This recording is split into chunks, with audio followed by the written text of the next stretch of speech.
Hey there film fans, you might notice as usual that I'm joined with my large-headed wooden male friend. Oh, no, this is Ben. If you smell... Oh, I wasn't supposed to do it yet, was I? Ben's here because he's quite excited that we saw a film that stars Dwayne "The Rock" Johnson. I like wrestling. He likes wrestling.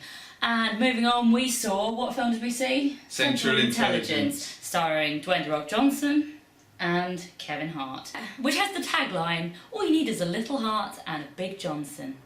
Ain't that the truth? Almost Shakespearean level wordplay. So Ben, do you want to summarise the plot? So they're in the high school at the start.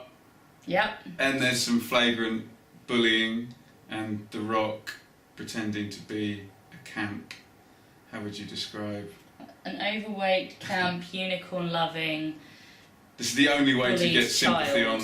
on a $1 million smiling 6'8" muscular movie star, yes. Kevin Hart as a teenager though was kind of the king of the school. He was known as the Golden Jet. And he was the only guy that actually was nice. Likeable jock. Yeah, a likeable jock. Weird. So then fast forward 20 years, it's going to be their high school reunion. Stuff's not going so right for Kevin Hart. He's kind of stuck in a bit of a dead-end job and wondering what all went wrong. Along comes Dwayne "The Rock" Johnson, who is now Dwayne "The Rock" Johnson. Still loves his unicorns and 16 Candles kind of movies though, so... Did you do the eyebrow? I did do the eyebrow. I can't do it. The people's eyebrow. Pretty good, hey? So then you have some hilarious mismatched buddy, comedy, spy, hilarity. A little bit like Twins from the 80s featuring Arnold Schwarzenegger and Danny DeVito perhaps. Another very hench actor.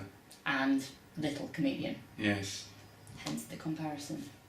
Well, I really like The Rock in this film. I always really like The Rock, but he likes unicorns, which is a bonus. He kind of seems really eager to do his goofy humour and dancing. He's also pretty crazy though, isn't he? He's got that like psychotic look in his eyes a little bit, which is fun. Treads the line the right side of being crap, doesn't it? It's still quite irritating. Still funny, but isn't it? He does do it quite well. There's a good line though where they say, "Oh my God, how did you get like this?" He's like, "I just changed one little thing. I just worked out 6 hours a day, every day for 20 years.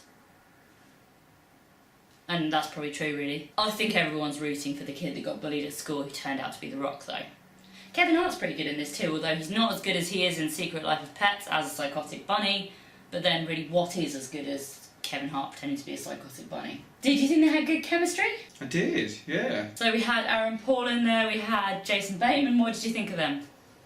It's nice to see Aaron Paul. Not very big part, but it seems like they spread their money out quite nicely with their cameos. Ed Helms was exec producer, so that might have pulled Bateman in, do you think? They are buddies, aren't they?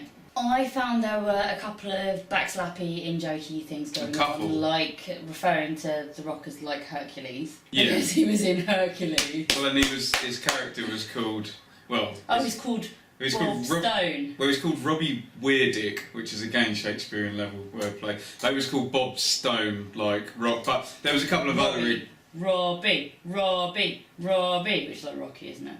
Yes. There was a couple of other examples where The Rock reenacted his famous fanny pack picture of 1997. And Jesse Pinkman, Aaron Paul...